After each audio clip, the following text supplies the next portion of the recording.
Hi, welcome to the show. I'm Ivory and this is Roz. And today's topic is signs of possession. Before we start on that, a special hello to all of our listeners in Canberra, Australian Capital Territory. Love seeing you all down under here with us. Thanks for being here. It's very interesting. You know, Roz and I, we've talked about this amongst ourselves at Sedona Soul Sisters. And now I'm having clients come to me saying, why am I seeing so many people as demons? And Roz and I've talked about how there's more people lately who are possessed. And I'm convinced that's why we're having all the craziness in our country, in the world right now. So let's jump right into this. Roz, what do you see as the most maybe recognizable trait that someone's gone from having an attachment into being possessed? Well, there's just kind of a plethora of unusual behaviors.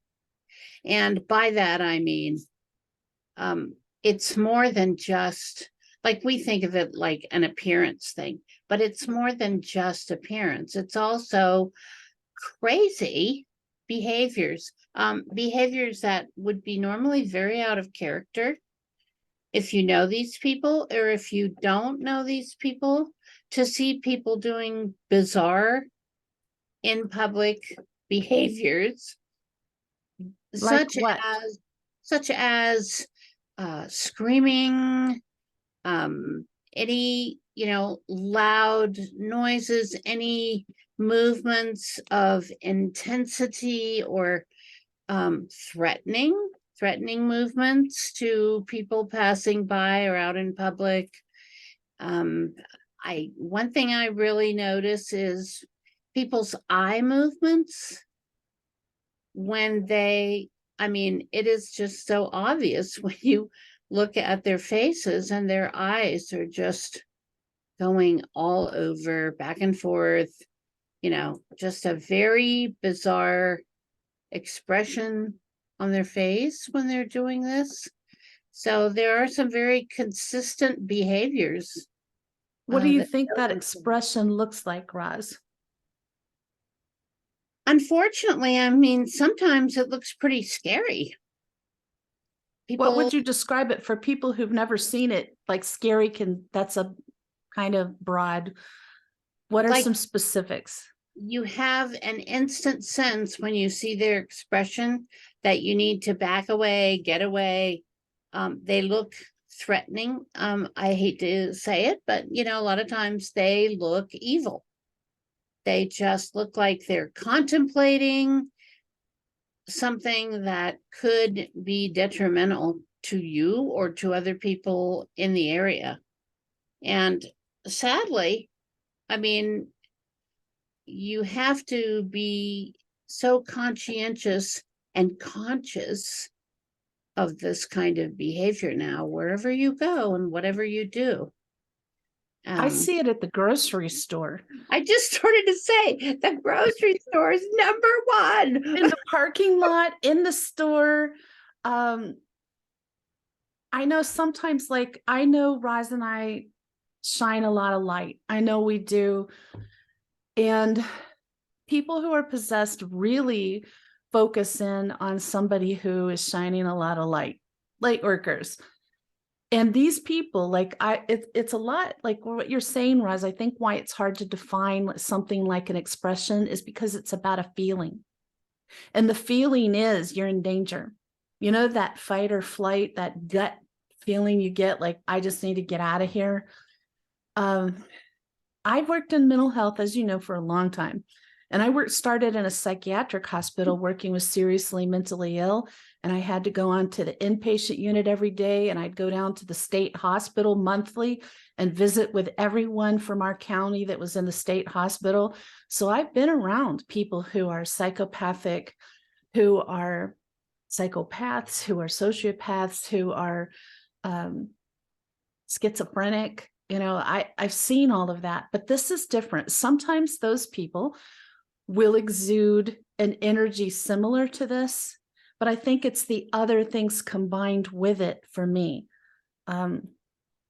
Wow. At the grocery store, they will just suddenly, like, I'll get a weird energy from somebody. They might not even be facing me. They turn, they see me, and it's just like they lock in on me. And then they're like following me through the store or stalking me through the parking lot. And I am on high alert. I mean, I'm an Amazon woman, but I'm just one woman.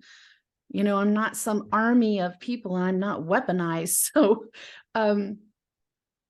I am careful. And I learned in mental health, you don't turn your back on a person who's psychotic or who could be psychotic. And the same thing is true. You don't turn your back on somebody you think is possessed, because you don't know what they're going to do. That's true. And they don't know what they're going to do. No, because it's not them anymore. It's just a shell. An entity has taken over the human shell, and it's not them anymore. It's very frightening when you realize that you are not dealing with that person or any person at times. I have seen right in front of me, in a conversation with somebody, where the whites of their eyes go black. Their whole, like, you've seen that in movies. It's true. Like, the entire eye goes black. And that is soul chilling. It's just like, okay, all right, yeah, I'm just gonna back away. I'm leaving. Pretty scary stuff. And we have to consciously be always, I feel like, on guard. I think we do. It's very interesting to me that more and more people who are not necessarily psychics, mediums, are seeing this. And some of them are telling me, but Ivory, I don't want to see it. It's scary. I'm like, but you need to understand, just as when you raise your frequency, you can suddenly see angels or spirit or, ultra terrestrials. You raise your frequency also gives you the gift. And I'm going to explain why I think it's a gift of seeing the dark. It's terrifying, but do you understand that even if you don't see it, it's still there? So at least if you see it, you have warning.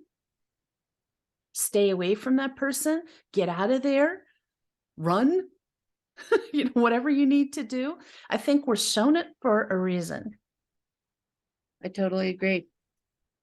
And I think once you become conscious and you acknowledge that your energy brings this forth from people, it's a good thing to let people know that and contemplate it for themselves, because we never know when just our presence is going to exacerbate a situation with these, possessed, frightening people.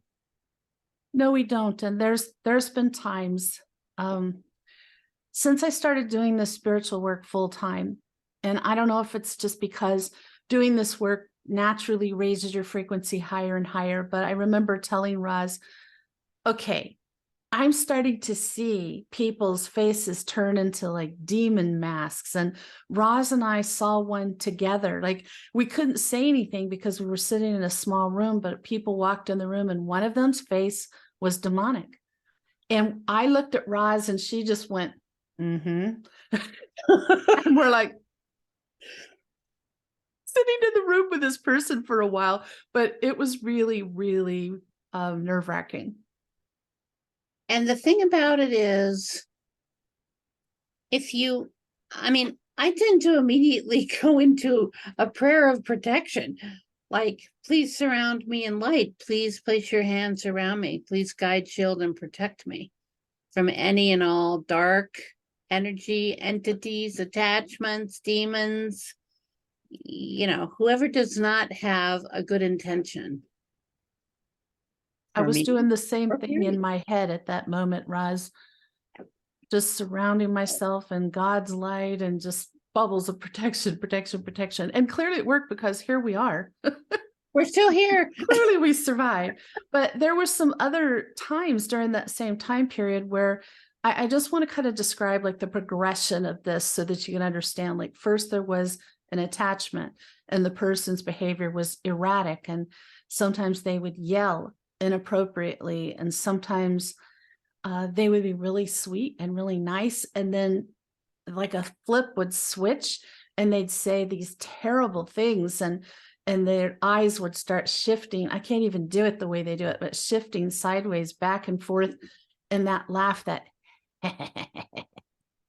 is another one that just chills you to the bone, but it's a warning sign to you. It's a wake up call. It is. And don't be around that person. Don't associate with them. Realize what's going on here, because we are so cultured and so socialized to not accept that this could be real. And it is. It's very real. I wish it wasn't real. I really wish it wasn't, but I've seen it too many times. And so that same person, like they would be off and on, back and forth. And then eventually they were just sort of screaming inappropriately on a regular basis. And their eyes did go all black and they got threatening.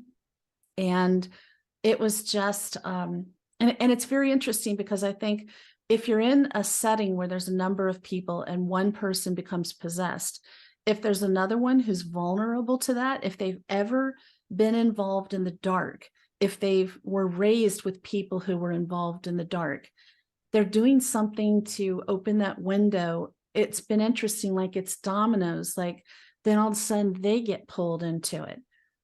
And so you can see more people, becoming possessed in a group where you start with one. It's disturbing. I've even seen, I was telling the same client was asking me if going to church protects you from being attacked by the dark. And I had to say, I'm sorry, no. There's some churches I've driven past and seen a giant demon embracing the building. So, I feel it creepy in. Let's just block all that out. But it was embracing the building. I've been in some churches, and it's not about, I'm not saying church is bad, religion is bad. I'm not saying the people in it were bad. I'm saying it doesn't protect you from demonic attack or being possessed. But I do think your thoughts and your words, we're going to be talking about that in the extension, but how do you open yourself up to possession, or how does a person do that? Well, one thing I think that it's helpful to realize is that as your intention for goodness, as your frequency for thoughts and emotions and behaviors that are very positive and definitely from a place of light, as those increase, your likelihood to be having something attached to you trying to suck away your soul and your energy is just not as likely. But when someone is kind of flirting with certain negative behaviors, addictions, negative thoughts, negative motivations, unfortunately, people think that possession, like once possession begins, that it is all encompassing. That's kind of not the case, because what happens is there will be periods where the people will kind of return to their quote unquote normal selves. And that doesn't mean that the possessing entity has gone away. They're hanging around there. They're waiting for their opportunity. And it makes people become, I think, very paranoid when they realize that this is not an instant thing. It's an ongoing thing. And that's why it's really important to pay attention and keep your sights focused on the kind of people that you're exposed to and the situations you get yourself in, you find yourself in. Just as there are high frequency emotions and actions, there's low frequency emotions and actions. The low frequency ones are what opens a window to the dark. for an attachment, to become a possession. It doesn't usually just immediately be a possession. It, like Ross says, it's a process. It works its way up to that. But two of the emotions we need to be most guarded about is anger and hatred. Anger and hatred are extremely low frequency emotions, and we need to try to avoid being in those or staying in those if you find that you're in them. You can be steadfast, you can be many other things, just not anger or hatred. Try your best not to do that. If you're talking about things from a place of anger and hatred, if you are living your life from that approach, you are opening a wide window to having something like this happen to you or someone else in your home. The more angry or hate-filled they are, the more likely that it will happen to them. Absolutely true. Don't you think that's kind of like some of the violence we're seeing in our country right now? It almost always involves people they say have mental health issues, but I worked in mental health and I saw some of those people really did have attachments and possessions. And so I think it's kind of hard to say that it's just a mental health issue. I think that it's far beyond that. There's just, people in your neighborhood, maybe even people in your family who are in process of this. And it's very frightening when it's somebody you love and you see this happening to them. Very frightening. And you got to you don't want to go into a place of hopelessness.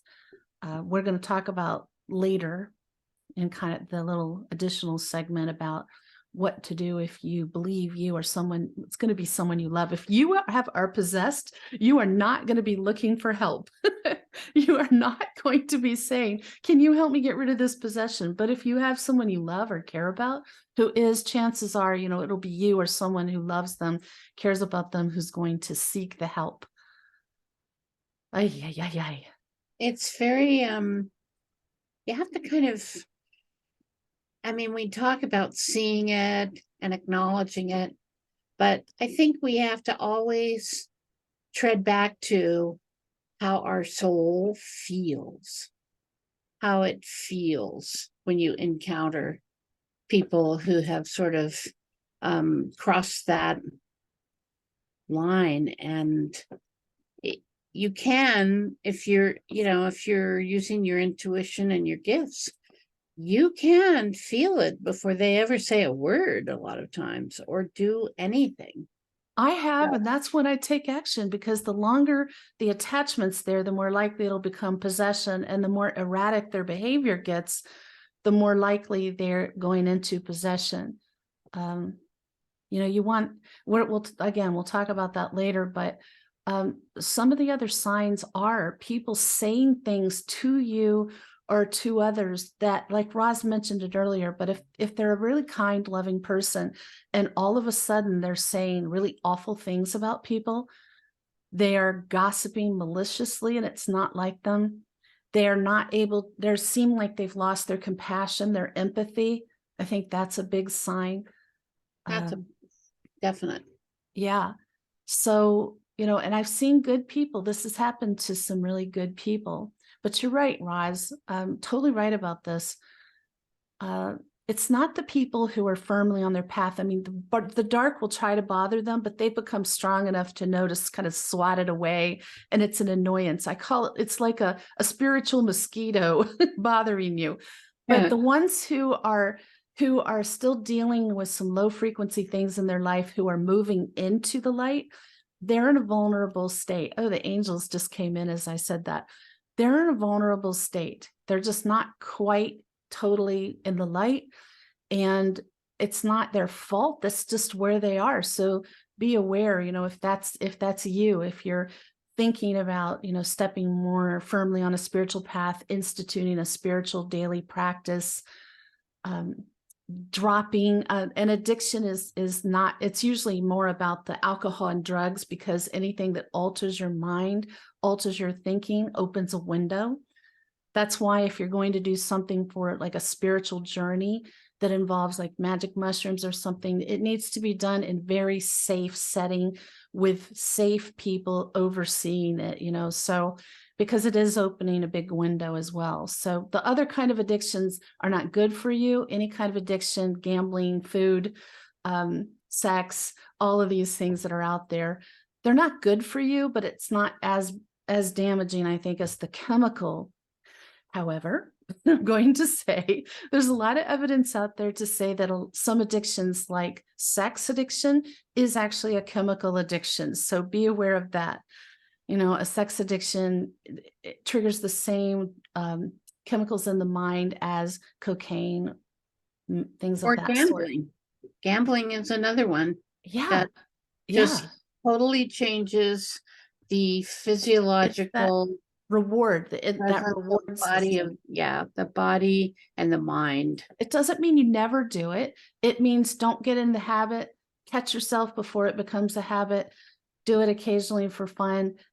And same with sex. I mean, sex is a normal part of life, but if you are overindulging, if it's taking over your life, if it's making it impossible to live a balanced life, then you've gone into an addiction with it. That's true for everything. Everything in moderation, I guess, right? That's why that saying came about. Anything else specific you can think of that's like a heads up to people? I kind of go back to, if things don't look and feel right, that's your number one heads up. If you walk into a situation or you observe a situation and immediately you don't feel comfortable, remove yourself, because you're encountering something that you just have no real knowledge and understanding about yet, and you find that you're not really in a position to handle that right at that time. So if you're an empath like I am, you're going to feel a definite shift in the energy in the room when this kind of thing is happening. It just, like Ross says, it kind of puts you on high alert. And sometimes what it is that not so much what the person says, but the way they say it can be very venomous, unnecessary, like just out of the blue, venomous, with malice. You can just feel it. If you're an empath, it is a lot about what you're going to feel, and it will hit you in the solar plexus, our biggest receiver chakra in the body, and you'll feel like an ache. You might feel sick, nauseous. That is a warning sign to you. That is a warning sign to you that there's something going on here. Be on high alert and start really watching that person's mannerisms, expressions, the words, feel the energy, and really tune into it, because it's not going to be that person getting help. It's going to be somebody who loves or cares about them getting them help. Because Roz, you've said this so many times. A person usually is possessed because they're getting something out of it. They have an attachment because they're getting something out of it. Maybe they feel more confident. Maybe they feel more attractive. They're doing something. They feel more powerful. Something is the reason they hang on to it, and they won't seek help. They've come to a place where they don't realize the danger they're in anymore. Maybe because they're comfortable. They become comfortable with that energy. Well, there has to be, they're getting something out of it, and there's so much, like that whole thing of selling your soul. That's really about saying, I'll do anything to get XYZ. And so if you get your XYZ, some people don't care how they're getting it. The power, the money, the control is more important to them than their soul. That's a door you never want to open. No. Never want to say, I would do anything. Oh, no. Definitely not. That's something we want to avoid dramatically. I know, Roz, I deal with this for clients, but I wouldn't say it's a specialty, but one of Roz's specialties is helping to clear people and places of very dark energy. And it's something she's done for a long time. Is there anything else you want to add to this, Roz, you think people should know? I just think the number one thing is awareness. Keep your awareness turned on. Because when we stop being aware, we become vulnerable. Complacent. And you're right, people don't want to believe it's true. It scares them. So they just shut it down. And I must be imagining things because it's scary to think something like that is happening. Or they'll come out right out and say, you know, I must be going crazy. No, Maybe, but probably it not. might be making you crazy, but yeah, you're sensing what is.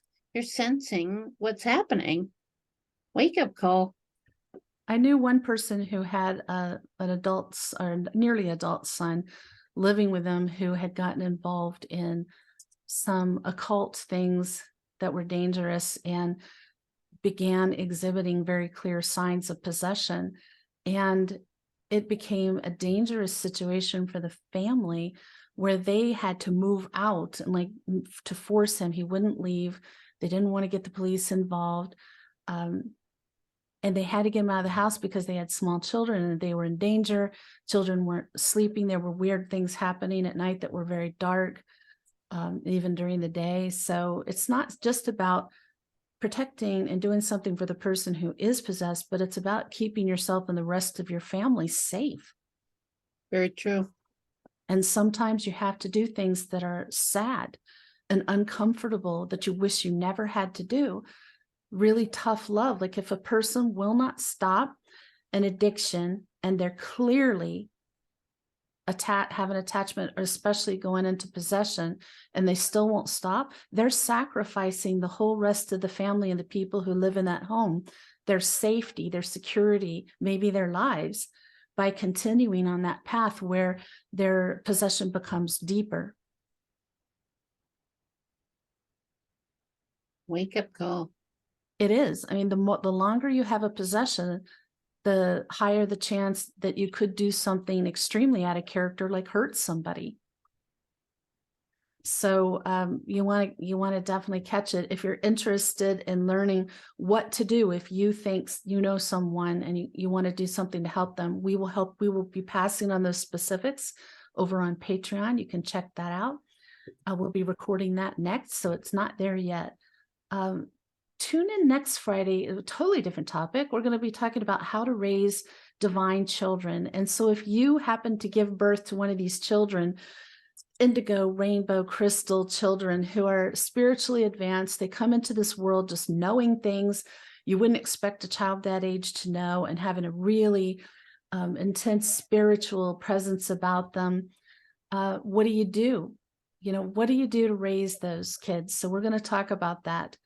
And that's next Friday. That's going to be a lot of fun. And in the meantime, we hope you have an absolutely remarkable week.